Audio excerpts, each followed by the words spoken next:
today I'm gonna go over what my nightly routine looks like as a crypto trader. You guys saw my day in the life video, and if you watched that, then you would know I recently moved to New York from Miami, so it's been a whole new experience. I've been getting into entirely different routines. I've been getting into healthier habits. So I'm just trying to show you guys a realistic routine, because a lot of people think that in order to trade crypto, especially meme coins, that you have to be super unhealthy, like trading 12 hours a day and just be like a complete geek. But like, that's not the reality at all.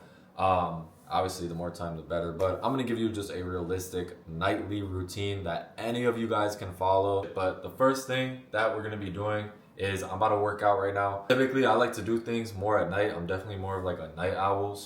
But yeah, I've been taking some creatine recently, along with a couple of other supplements right here. These are all basically different dietary supplements that help for like focus, brain fog. If you guys follow my Instagram, which if you aren't, go follow it, it's in the description. But I have been telling you guys on there, I was dealing with brain fog. I was trying to figure out how to get over it, how to make sure I'm more focused throughout my days. I didn't want to really try peptides off the rip, so got the supplements, and so far they've been doing well for me.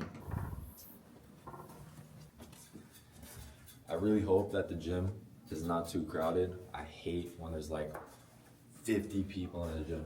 I personally, like I said to you guys before, I'm a night owl, and it's for a reason. I like when like shit's quiet, I'm by myself, I get to work, like whatever I want to do, you know?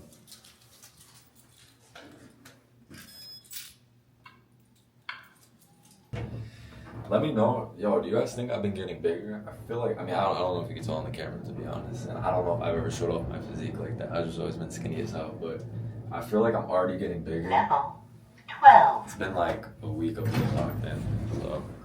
Going up. Alright, there's like 50 people here.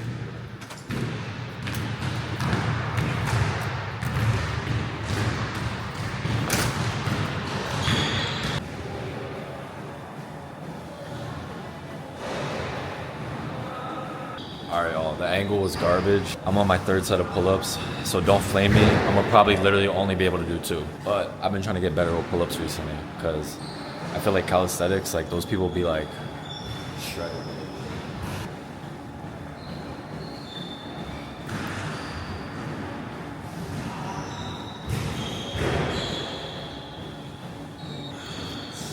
It's bad. Alright y'all, honestly, the pull-ups on camera just looked like straight up negative aura. I didn't know, even though I'm like the whitest dude ever, when I'm working out, I like to listen to straight up, I'm gonna rob you, jug you for all your stuff, and probably kill a couple of dudes' music. So matter of fact, I'm gonna let you guys hear literally what I'm listening to right now. That hoe must be crazy. Strapped up like the Navy. This a chopper. This ain't no 380. I was born in the 90s, but they thought I was born in the 80s. Bitch, I got the down home blues. All this blue cheese.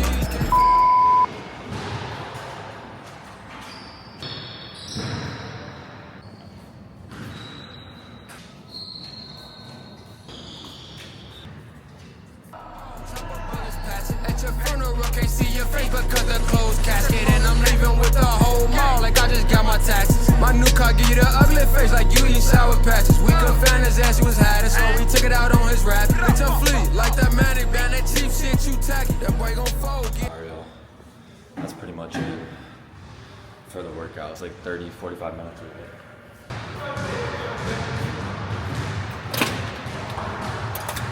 So what I'm gonna do now, typically, I like to trade at nighttime.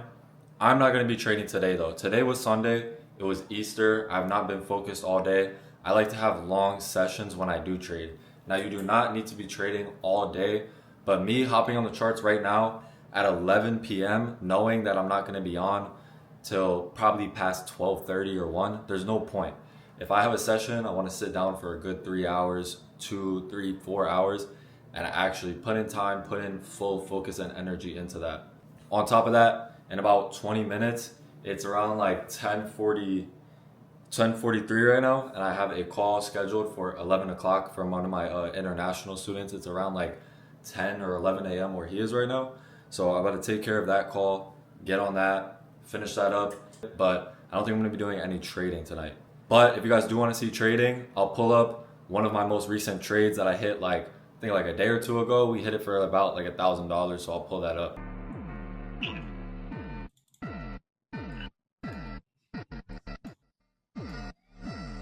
Yo, Luch, did you sell or no? Hell, I think I lost like $300. Higher. Please go higher. Let's fucking go! I'm actually dopamine maxing right. We're up 7 soul. What is 7 soul? $600. I could hold it longer. I'm a G. All right, so I know I'm still skinny as hell, but I don't know. I think I'm getting bigger. I think it's working out. I feel like I've been gaining some weight. Got me feeling different. Nah, but in all seriousness though, I used to be one of those guys who was like, fuck the gym. It's not gonna make me more money. But I'm not gonna lie, adding it into my routine has definitely just made me feel like healthier overall, especially trying to keep a good balance between like staying healthy with being on the screen all day. It was driving me crazy recently. Like I was getting the craziest amount of brain fog for no reason. After years of working off of computers, I just started losing focus and energy, and the gym has actually genuinely helped me bring that back. Meantime as well, we got wifey Yadira cooking up. What is this? Chicken thighs. Should look, yes. Puerto Rican dish. No, it's not a Puerto Rican dish. No, it's not. It's just a regular dish. I don't know. She cooks Puerto Rican food all the time. Just to show you guys the view as well. One last time. I don't know, you know, we might have some new viewers on here, but we got Manhattan right there. Cop sirens. Oh, okay. Yeah, typical New York, right? Bro, in order for there to be that many cops, they're parked up like the SWAT team, bro. I don't know. There's some sort of fucking threat down there. But yeah, this is the view. I love it. It's so beautiful, bro. Like, so nice. All right, boys. So it's 10:58 right now. It's about to be 11 o'clock. So yeah, I'm about to hop on this call. Basically, I have a call with one of my students for Memecoin trading. If you guys don't know, I teach people how to trade meme coins. I give them the same systems I have, the same strategies. I personalize them a roadmap exactly to what their struggles are, what their goals are, etc. This is his first call with me. We're basically gonna set up expectations for week 1 as soon as students sign up with my program and we actually start working together. Now I'm gonna have my headphones in, so it might be a little bit awkward. I'm not gonna lie, you guys are literally only gonna hear me, but this should just give you a super basic understanding of kind of how my calls go. All right, boys, we're rigging. Super simple, super basic. Basically, all I want to go over is essentially making sure you have all of your foundation set up, making sure you understand all of your support systems inside of the program. On top of that, you're going to leave some of your struggle points so that we can really attack that. And then heading into week 2, it's going to be really easy for us to kind of like attack some of those more niche issues that you're facing. Live trading, obviously we do that pretty much like every day. So there's a lot of stuff I'm just going to make sure you're good with, and be building that personalized roadmap based off of your current struggles right now. To the right, you'll see this role right here. It's called quants. These are students who turned into essentially kind of like coach roles. These are people are all making at least like 40 grand, 30 grand per month, or they're simply just good traders, like traders that we found on Twitter, traders that we're friends with, that we invited into the Discord so that they can also help with just trading alongside us. Since it's our first call, I don't want to get too in depth into like strategy.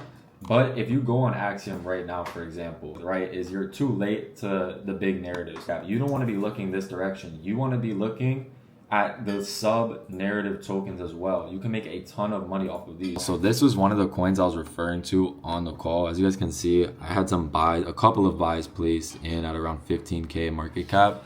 This coin is called Elon Musk, and you guys can just see how high it ran. I did not hold this token long enough, but it's all about the early discovery. Honestly, I should have held. It was a really perfect narrative, but this ended up running all the way up to around 1 mil. It's the same coin as you guys can see. And discovering tokens like that early is basically what I want all of my students to understand. I stress that so much to them. Finding tokens early, it doesn't even matter at that point what your entry is, where your exit is. If you find a good narrative that you can have conviction in, that's what you want to be focused on. You're not focused on the candles. You're not focused on the chart. You are buying the story. You're buying the narrative of the token, and you're holding your conviction to that. As you can see here as well, one of my newer students actually, his name's Bartolo. We ended up hopping on a call on Friday, and I was basically telling him the same story. When we hopped on this call, I was telling him exactly about those same tokens actually. It was the same narratives that were running at this time. And I told him, I said, yo, don't look towards that big narrative. For the next hour or two, go look for tokens that are sub narratives to that main runner. He literally came back to me 2 hours later, said, yo, just got my biggest one yet. He had the music going, banked like 10 Solana. Yeah, so he banked $900 off of that play. Anyone can do it. If this doesn't prove, anyone can do it. Guys too, like this is a fully, literally, like there's nothing about this that's able to be faked. There's also just a little more of what I was talking about earlier. Actually, we have a 7-hour live trading session going on right now with some of the boys in there. But yeah, it's been a pretty long day.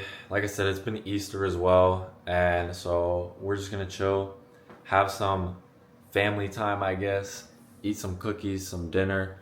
I'm about to hop on Elden Ring. If y'all don't know Elden Ring, I'm a little bit of a game nerd in a way.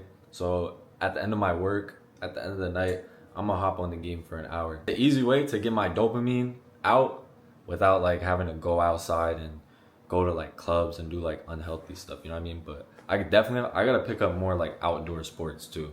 So yeah, while we wait for some of the food to cook, we just got Brussels sprouts done. I kind of like Brussels sprouts. I'm trying to get into more, what is this, a vegetable? Is that a vegetable or a fruit?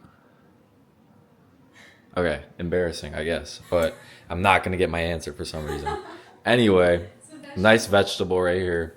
We got the chicken cooking. Wait, is the chicken not in here? Where's the chicken? Yeah. Yep. Yeah, very, very good. Awful. I don't know.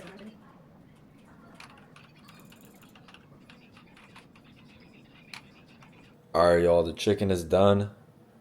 Here is what the plate is looking like. I took all of the Brussels sprouts because Zadir didn't want any, but boom.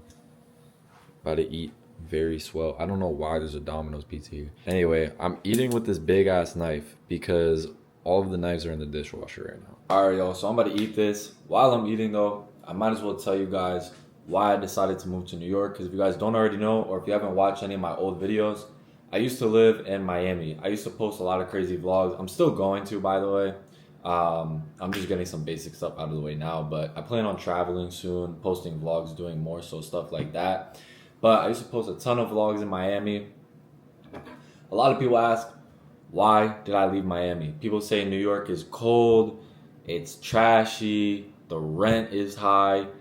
And I'm gonna just address all that in here. The pros and the cons of living in New York City compared to Miami. Because I know a lot of young entrepreneurs either wanna go to New York City or Miami. So the main idea of why I had ended up leaving Miami is because personally, I felt like Miami was too distracting for me. Now, it doesn't mean I wouldn't go revisit it in the future. I had an absolute blast in Miami, but that's the exact problem. Personally, I don't think I was disciplined enough to be there. And the type of person I am, I have heavy morals on just doing the right things for myself, the right things for my future, for other people's future that are around me. So I decided to leave. To come to New York, if you guys don't know, I'm from New Jersey, so very, very close to each other. So I decided to come to New York basically as a place where I can just make sure that I'm locked in, I'm still working. And it's not that I wasn't doing that stuff in Miami. In Miami, I've had some of my biggest months ever with crypto, matter of fact, because if you guys look back, crypto was at some of its all-time highs, and the meme coin markets were at its all-time highs back in like around like December 2024, early 2025, like around those areas. So my issue wasn't necessarily how much money I was making. It was just I was doing super degenerate activities, which honestly, bro, it's fine. I was 19 years old and I'm 20 years old. I'm gonna still do degenerate shit, but there had to be a limit to it. I'm not like a degenerate like that, you know what I mean? Like I just mean I'm gonna go have my fun, of course. This chicken is very good. Can't lie. Now, the other thing people talk about a lot, the cost of living between a city like Miami versus New York. Yes, Miami is a lot cheaper. The rent is a lot cheaper there. I was paying around 20, or no, it was more like, I'd say it was like $3,000 for the 2-bed that I was living in. $3,000 my split, $3,000 my roommate. And yeah, so rent was cheap. The difference is in Miami, I was in the middle of Brickell. When I walk outside, I'm spending a minimum of like $4, $5, 100, $1,000, $2,000 if I go to the club or something like that. If I go to the club, sometimes it was more. I was spending like 10 grand some nights, especially on my birthday night. Besides what other people put in like 12.8, I think it was 12.8K on that night. So you just got to think over time of not working to the top capabilities that I could be, spending a bunch of money, bad habits, feeling like shit every day I wake up. It was just not stacking up. So yes, I pay more to live here. Yes, there's a cold season, there's a summer season. I don't really have too big of an issue with the seasons. But yeah, like I would love to one day have a home in Florida where I could do whatever I want, have some property, get some jet skis, dirt bikes, guns, fishing, like literally anything, you know? That's like peak male activities. So that was one of my main reasons. Second of all was the average person that you meet in Miami is straight up just like a LARPer. I don't know how else to put it, but it's on another level, like an unbearable level. I've met so many people that would like rent cars and genuinely try and say to your face at dinner that like they own the car. Not even just for social media doing it, but genuinely lying to your face in real life. Like, bro, what are we even talking about right now? I like to believe I'm a very authentic person. Pretty much anyone I've ever crossed paths with knows that I keep it real about how I feel, what I've been through, what I'm currently doing. So yeah, like I just didn't like that, to be honest. And here in New York, if you know, kind of build a relationship or a friendship with somebody, you know that it's solid. So yeah, even while I was in Miami, I've got messed over a couple of times, lost multiple, like nothing crazy. I've never been like scammed or something for like 6 figures, but I've lost like multiple 5 figures, like tens of thousands of dollars of doing things for people that I should not have been doing those things for. And it just helped me learn my lesson. So now for the rest of the night, I'm just gonna be chilling with Yadira. We're probably gonna kick on a movie. The only other thing that would typically be in my nightly routine, which was not in this video today though, because like I said, today is Easter. Typically, I would be trading during night. Yes, you can trade meme coins at any time. It's a 24/7 market. Personally, like I said though, I'm a little bit of a night owl. So usually I do like to trade at night. I like to do a couple hour sessions when I do trade.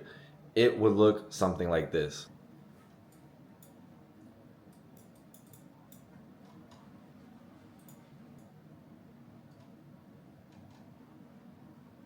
You guys aren't missing out on too much content. It would literally just like look like me at this desk with the charts pulled up for maybe 3-4 hours. In the next video, I'll make sure to get some live trading in there so you guys can see my emotions while I'm trading. You guys can see my exact strategies, how I spot narratives early, everything like that. I'll make sure it's in the next YouTube video so you guys can see absolutely everything A through Z. Like some of the people that you had saw in this video, if you would like to apply to work with me one-on-one on trading meme coins and learning how to go from 0 or 5 to 10, 15, 20K per month, you can apply below in the description. I'm willing to help anybody as long as they are hungry to learn. But yeah, other than that, I hope you guys had a blessed Easter. Me and Yadira are about to chill now. Yadira, do you have anything to say to them? No? All right. So we're about to eat cookies, watch a movie, go to bed. I'm going to be up early tomorrow. Same routine repeats.